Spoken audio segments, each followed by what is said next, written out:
Thank you all for coming to my theater session. My name is Katie Shimizu, and I am a software engineer too on the app services team.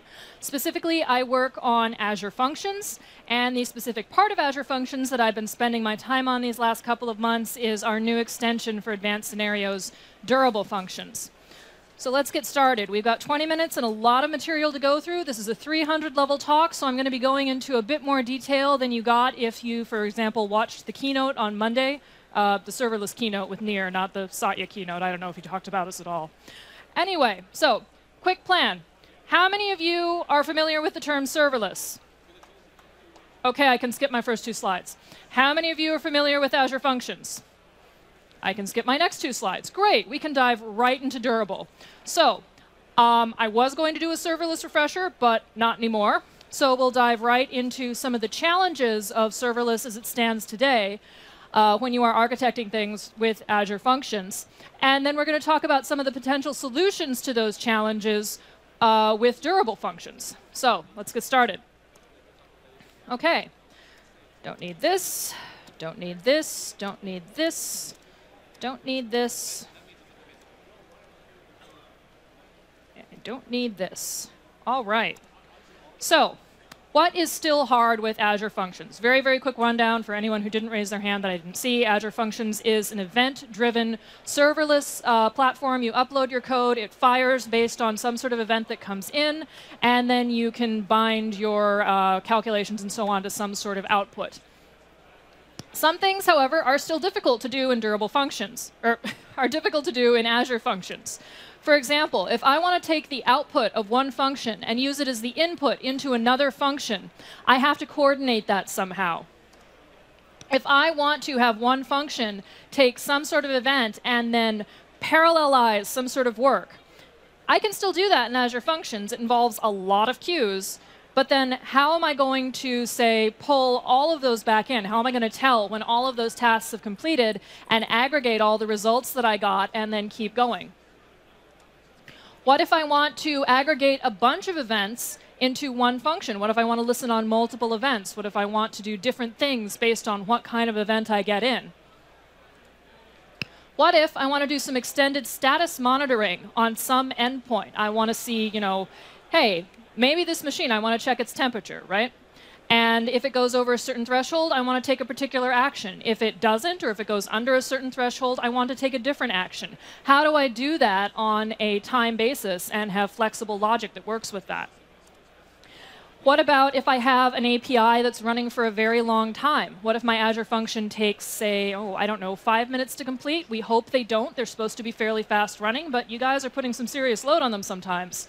So if my Azure function takes a while, my client is waiting for 5 minutes, and that's pretty unacceptable in those situations. How am I going to communicate back to my client, hey, I'm working, and here's something that you can check in the meantime so that they're just not left hanging?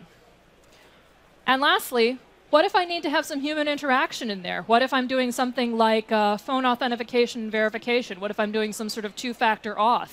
And I want to get some sort of human interaction in there, but I also don't want to wait forever, because sometimes we don't reply to all our text messages, especially if they're automated. And I want to have some sort of timeout. How would I do that in Azure Functions? And the answer to some of these is, I don't know. But I will talk about two of the patterns and how you would approach them in Azure Functions, and then how you could approach them in Durable. So let's look at the first, simplest case, function chaining. Function output becomes input, and then it all comes back, and I do something with it. Well, in regular Azure Functions, some of you have probably set up something that looks like this, where I have a function that puts its output onto a queue, and that queue triggers another function, and so on and so forth for as long as you want to go. And you can do that. I've done that. But the problem I found as my workflow got longer and more complex was that I had a lot of resources to manage, for one, and two, I became the only person who knew how they all fit together, and that is not a position that you want to be in. I made a Visio diagram. I tried to make it better. It was out of date in 5 minutes. Do not get into this situation. So enter Durable. Durable is an advanced extension, like I said, for Azure Functions. You would install it like any other extension, like your Twilio or your SendGrid extensions. And it allows you to coordinate long-running stateful workflows directly in your code. So how many of you have experience with logic apps? OK, fair number. All right, so you've used the logic apps workflow. It's the drag and drop UI process. This is sort of like logic apps, but instead of a graphical user interface, you are defining things in code. And that allows you to use some of our familiar code constructs from C# that we all know and love, like exception handling or task.whenAll, in order to coordinate lots of different tasks. So slightly different flavors, work for slightly different situations, but we think that this is a good one if you like using code to coordinate all this stuff. So in durable functions, we introduce the concept of an orchestrator. And this is a fourth function of these three that will orchestrate what happens between those. It's responsible for calling and receiving the output of what we call activity functions. They're what you're familiar with as normal functions.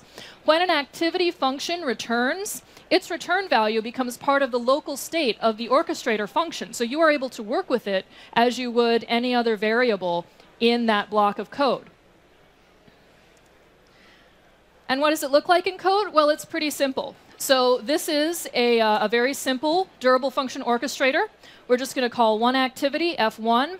We'll get its result back into variable x. We pass that in as the input to function 2. We get it back as variable y, and then we pass that in as input to function 3, take that result, and pass that out of our orchestrator. And I can do that all in 3 lines of code. I'll go into how durable does this in a little bit. The other thing is that if I want to have exceptions in my code, say something goes wrong in a particular function, I can do that right in code. We're all familiar with the syntax, and now I can do it in a distributed way. When an unhandled exception is thrown in an activity function, that exception gets marshaled back to the orchestrator, and the orchestrator can handle it. If the orchestrator doesn't handle it, the orchestrator will fail, but we hope you're handling things gracefully in your orchestrators. All right. So, time for the first demo. I'm going to show you what this looks like. Let's go over to VS Code. Unfortunately, the conference demo goblins have gotten to my Visual Studio. It's not quite working right, so I'm going to show you the VS Code version. So this is very similar to what... Seriously? All right, 1 second here.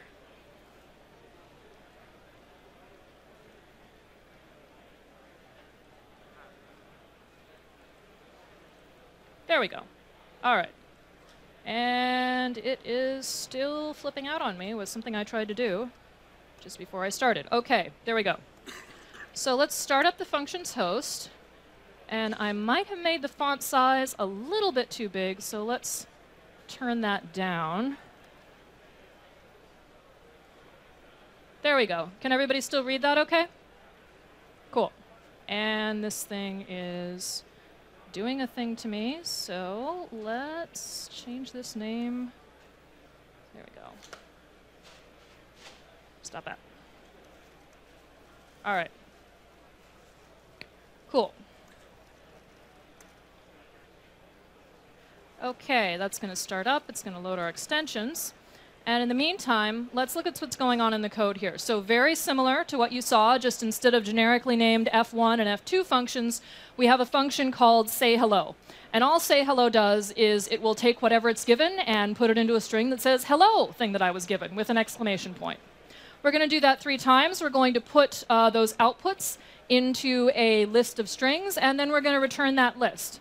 So let's go over here. I am in Postman. I am dragging Postman over to the window where everybody can actually see me being in Postman. OK. So I will call my orchestrator. And you'll see that immediately I get back this piece of JSON that has 3 endpoints for me that I can go and follow. The first one is my status query endpoint. And this will tell me what is going on in my orchestrator as it's running. Now, that orchestrator completed really fast, so we already have our results back. But you can see it gives us a status. It gives us our input, our output, some timestamps. And you can also customize the status if you want to do some, hey, I'm in the middle of the orchestration process, have something a little bit more specific than I'm running. If I had been a little bit faster, you would have seen the runtime status was running and the output was null because it hadn't completed yet. All right, so over here we can see that it is replaying, and we'll talk about the replay behavior a little bit. Let's look at another example. And this one is it's a more complex pattern. We're going to take an arbitrary directory path, file path, and then back up everything that's in that directory to a blob storage account in the cloud. And what I want to point out here is that, so first I'm calling an activity function, e2 get file list, that will get me all the files in that directory. And then I'm using call activity async to copy each file to a blob, but instead of awaiting on each one as I call it, I add all those tasks to a list, and then I use task.whenAll to wait on them. So in, I don't know, about 7 lines of code, I'm able to do that fan out, fan in scenario that would take bunches of queues and lots of monitoring to do in regular Azure functions. So let's run this one. And I am going to give it, do a little sneak peek here. I'm going to give it the JavaScript samples folder because we support both C#, F#, those are in GA. And JavaScript support is currently only available for the V2 runtime, but it is in preview as of build. So that's my feature. I'm proud of it. All right, let's check out what's going on. We can see it's still running. If we go over to our console here, we can see it's called a bunch of copy file to blobs, and it's waiting on all those to come back. Give it a bit to run. Not yet. If I go over into Azure Storage Explorer, unfortunately, I don't think I can increase the font size on this, but we can see, oh, that was a previous run. But I can see that there's a sample file, a sample folder created, and my JavaScript samples should start showing up in there as this function runs and restores them up there in parallel, or it could crash on me. All right. Clearly, I did not burn enough incense, but you get the idea. OK. And, oh, I almost forgot. I also have those samples in JavaScript. So we want the durable functions experience to be pretty seamless, whether you work in C#, F#, or Node.js, or just vanilla JavaScript. So we have tried to make it feel pretty intuitive and native. In this case, instead of the await keyword, we're using the yield keyword. You can find out more about this on the repo, or just talk to me after, because I like this feature. It's mine. And the backup site content looks very similar. OK. So how does this all work? Come on. There we go. All right. So how this all works is that we use a pattern called event sourcing to store state in a backing Azure storage account. This is how we make our functions durable, as it were. Whenever you get a request into an orchestrator, and the orchestrator code is up top there. It's as simple as I could make it for the sake of time and fitting everything on the slide. So you would not actually use an orchestrator to just call one function and then do whatever. But when you get a request into the orchestrator, it will run until it hits some request for async work. In C#, it's the await keyword. It will check its execution history to see, did I actually execute that yet? If it did, it will go ahead, but it didn't in this case. So it's going to say, hey, I need to schedule this work. It will call into the underlying extension framework to do that. And then it'll go to sleep, because it's just waiting for this stuff to happen. It has nothing else to do. That activity function will get woken up. It will run. It will create its output. And then the orchestrator function will get run again. And key point here to understanding this that took me a while, it starts over from the very beginning. And it goes to that line again. It will check its execution history. This time it has something. It will bring that into its local state. It doesn't have to schedule the activity function again. And it will keep running. So in a more complex workflow, you would go through this several times. Now, this means that you are only paying for the time that your activity functions are running and your orchestrator is running. So that's a compressed amount of time. It also means that I can do things like ask my orchestrator, hey, wake up in 2 days and check this thing again. And the durable task framework that underlies the durable functions extension will know how to do that, and it will just go and do that, but your functions are not running during that period of time in between. Okay. And so that is a quick overview. So takeaways here basically are that Azure Durable Functions make managing state and complex workflows in a word I forgot, but I meant to say in Azure Functions, easy and familiar. With our GA release, we have a bunch of improvements on the preview. If any of you have played around with that, we have improved performance. We now have support for large messages, so you can pass in messages that are bigger than 64 kilobytes. We have improved App Insights diagnostics. On top of the App Insights experience you get with Azure Functions, there are additional traces that we log so that you can tell what's going on with your orchestrators. How did my orchestrator work? When did it stop? When did it run? In a way that is a bit more transparent than looking just through the functions logs. We also integrate with logic apps, and the JavaScript is in preview. Okay. If you are here, please complete an evaluation form if you attended the session. That would be really nice. We love your input, and it helps us know as speakers how to do better. We have other serverless sessions going on at Build today. Catch Matt Henderson's Azure Functions and Microsoft Graph not too long after this. And then Building Mobile Apps with Xamarin at the serverless Azure Functions backend from Laurent. And this is me. So docs are at aka.ms durable functions. Pretty simple to remember. Those are our two main repos. And one of the things that I find really exciting about this project is that we're pretty open source. So with our GA release, we had contributions from, I would say, 6 or 7 community contributors that made the release a much bigger, much richer release than we would have had if it was just me and Chris Gillum and Ling To working on it up at Redmond. The Azure Functions Durable JS shim is in that second repo. That's what you need to run it in JavaScript. You can find me on Twitter and on GitHub. And so please, if there's any feedback that you have, please send it to us or file an issue in the GitHub. If you want to contribute and help, that's awesome. Talk to me and I can hook you up with the right materials. And I will take questions now.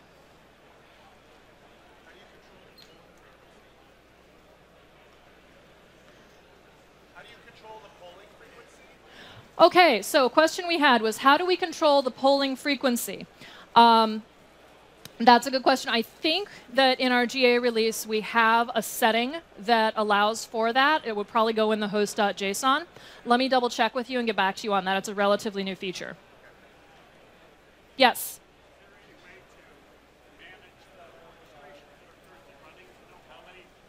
Oh, yes. Okay, so the question was, is there a way to manage orchestrations? So the two other endpoints that I didn't name in the JSON stuff you get back are the ability to send events to your orchestration and also to terminate your orchestration. Also, if you have some sort of process that is calling your orchestrations, you can store the IDs of those orchestrations in memory or wherever you like, and then call in, see how they're doing, choose to terminate them, and so on. Is that kind of what you were asking?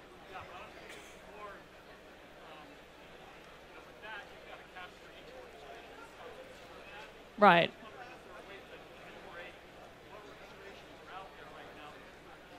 Enumerating orchestrations that are out there. I don't think we currently have that capability, but it sounds like a good one. So yeah, file a GitHub issue if we don't already have one.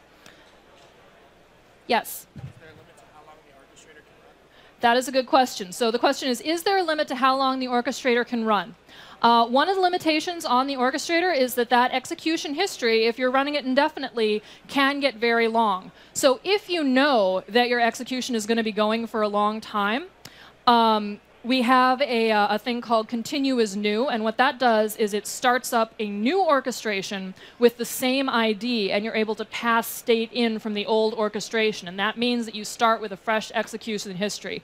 And this way you can get what we call eternal orchestrators that can run forever without ending up with, a list 3 miles long.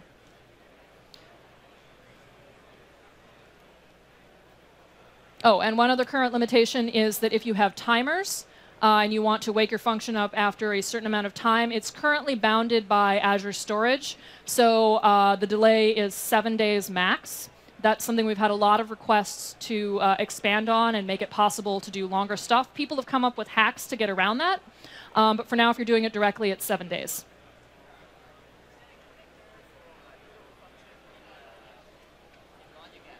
Is there a connector for durable functions and logic apps? So the way that you kick off an orchestration in durable functions is you have, they can be triggered on basically any type of Azure Functions trigger you have today.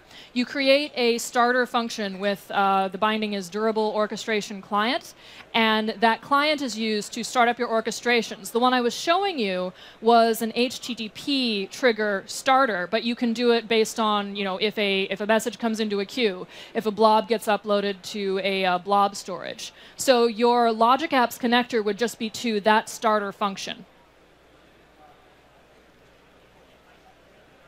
And vice versa. I don't think we have a logic apps connector. I think with logic apps in general and functions, it's logic apps call the functions, not so much functions call the logic apps. I could be wrong. I need to find Jeff Holland and ask him, because he's our logic apps guy. OK, I am at 21:44, and I want to be respectful of the next talk's time. So thank you so much for coming and all your great questions. If you have specific, more in-depth ones, please visit me at the Azure Functions booth. I would love to talk to you about your scenarios. And thank you very much.